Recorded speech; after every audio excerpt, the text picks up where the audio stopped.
guys, welcome to a rather chilly night at Forsyth Productions. I am excited to be here to talk to you about guitar scale length, one of my favorite subjects.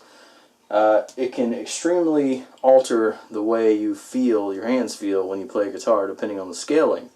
You'll be playing in the same pitch if you keep them in standard tuning, but the tension of the strings will be different, the way the strings vibrate will be different. It's pretty amazing, and it adds to the diversity of the instrument. That's what I love about guitar. It's so diverse.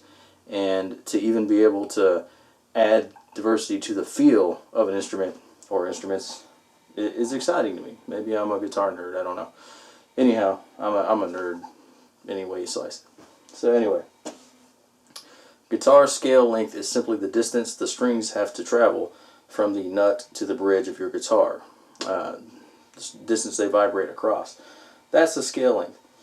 So, to get started, you guys remember my friend here, the Craigslist garbage guitar. It's a Washburn HMV. This guy has what is kind of colloquially known as the Gibson scale length, which Gibson favors a 24.75 inch scale. So these frets are closer together, and this goes up to 24. So imagine if this was like a 27. I've seen 27 fret guitars, even 31 fret guitars. You couldn't even play them. They'd be so close. It'd be so hard to play. But I think Washburn kind of wanted this to be meant for shredders and people to get around the neck faster. But I'm not really a big fan of that 24.75 scale. So let's go to the other popular scale size. That's 25.5. This is my Ibanez SZ 720. Now the 25.5 scale was popularized by Fender, and you have more space available on your frets to play a little bit. Makes it easier to play. These higher strings need to be a little bit more loose to vibrate, whereas your lower strings need to be a little bit tighter to keep that same tone, that attack. Which is why your Gibsons are going to end up with, usually, Les Pauls, a slightly warmer tone, a rounder high end, because these strings can vibrate a little bit more freely due to a reduced tension. And your Fenders are going to have that brighter tone. Like, think of surf music and, you know, rockabilly, 50s stuff. You're going to come up with 60s stuff. You're going to come up with that kind of tone, that bright tone. Now, guitars have been around for over 500 years in one form or another. There were, back in the day, lutes, and their derivatives of lutes with longer necks and shorter necks, and people experimented, and it's evolved into this type of necks we have now, which I say it's a compromise because all the different guitar manufacturers sort of stick to their own guns of scale length. Some guitar scale lengths are 26-inch scales. Some are 24-inch scales, so that's usually 19 fret or less instruments. So these days, baritone guitars are getting popular.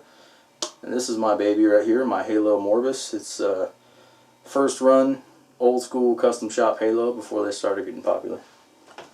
They sound kind of hipster. And it has a 27-inch scale neck, so you can see the massive, massive difference. Both of these are 24 fret guitars. You can see the difference in length of that scale. So there's a lot more room in the frets. When you get up here, there's more room to get down, right? So that's a baritone guitar. And baritones can be any length as well. I've seen them up to 30-inch scale lengths, which is just insane. This brings me to probably the thing I'm most excited about, which is multiscale guitars. There's actually first drawings of these types of instruments. There's a lute style instrument called the Bandora, which was in a musical dictionary, I forgot what it was called, in 1619. So way back. And really it's for ergonomics, it's for feel. And I'll explain that a little more in a minute.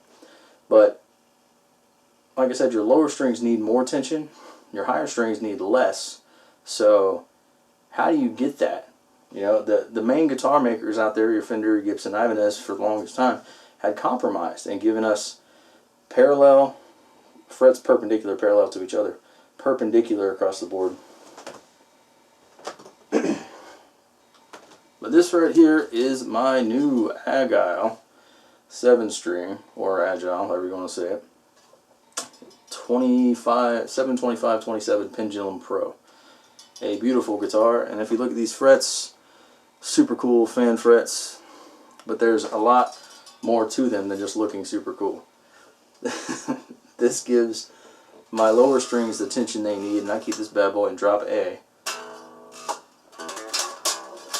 This gives the lower tension, or the higher tension for my lower strings, and lower tension for my higher strings. So that way, you get that tone you want, so that the high end is not biting too awful much, but you get that tension on the low strings so that you can get the attack and that percussive force you want, especially for heavy music. So these crazy multi-scale guitar fretboards were created specifically for metal music, right? Wrong.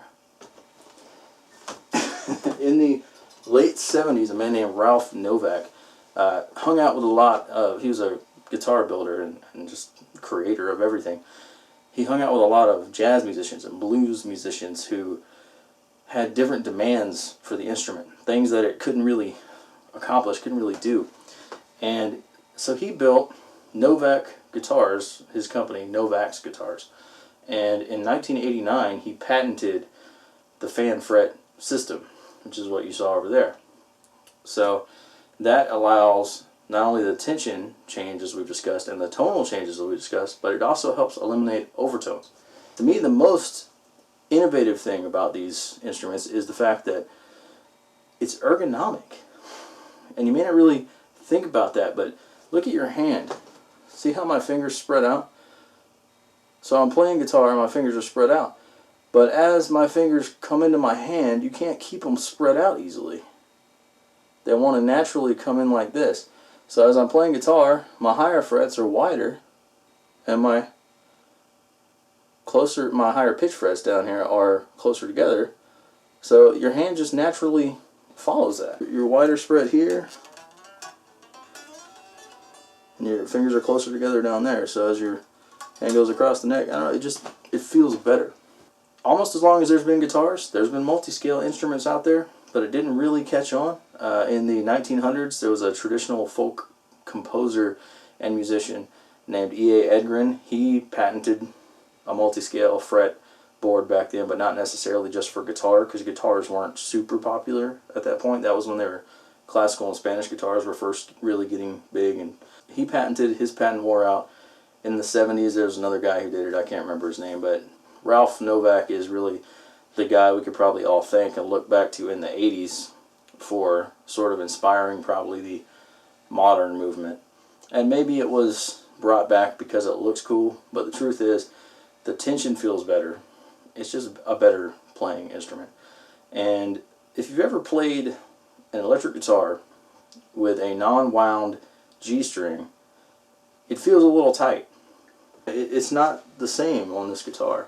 Each string, if you think about it, if you look at the bridge down here, each string has its own different scale, and it's fit for the gauge of the string almost. So aside from my adjustments for intonation, every string is basically set to its own separate scale. So I have 27 inches on the top, 25.5 on bottom. There are a ton of companies these days who are now finally offering multi-scale, and we're getting to the point where they're affordable. That's why I have one. My lady is amazing and also gorgeous, and she bought me that for Christmas, and I was floored. She conspired with my best friend, who's also gorgeous, and got me that for Christmas. It's amazing. But it's a more affordable multi-scale model. So look up Agile Guitars or Agile Guitars, however you want to say it. They're built in Korea. They're very, actually well built. I didn't have to do much setup on it to be shredding in no time. I changed the strings to the gauge I wanted to put on there. I still haven't cut the strings off at the end, but that's my fault. So anyway, look them up. Look up Halo Guitars. They're doing multi-scales now. Ibanez just recently at NAMM offered a new series of bass and guitar multi-scales that are pretty cool looking. Make sure you look up Ormsby Guitars. They're going to get my endorsement mention. I can't ever afford to get an Ormsby guitar, but they are incredible. It's an Aussie company. who does the Multiscale thing. I'll put up a picture or two of theirs.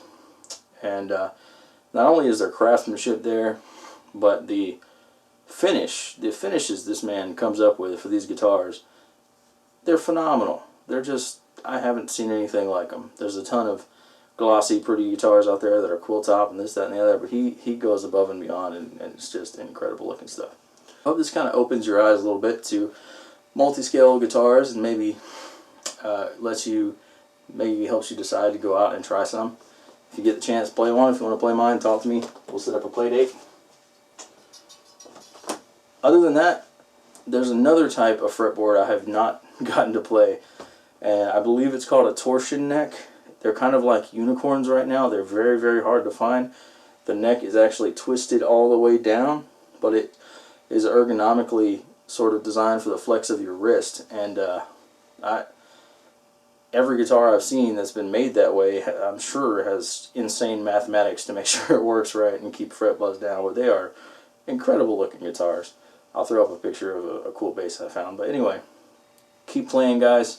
Talk to me. Like, share, subscribe. Find me on Facebook. My band Gravity Reversing's back together, about playing again. Check us out. Find us on Facebook. Until I see you again, 2016 is the year of the nerd. So I'm going to go have some enchiladas, because my lady makes bomb-ass enchiladas. Till next time.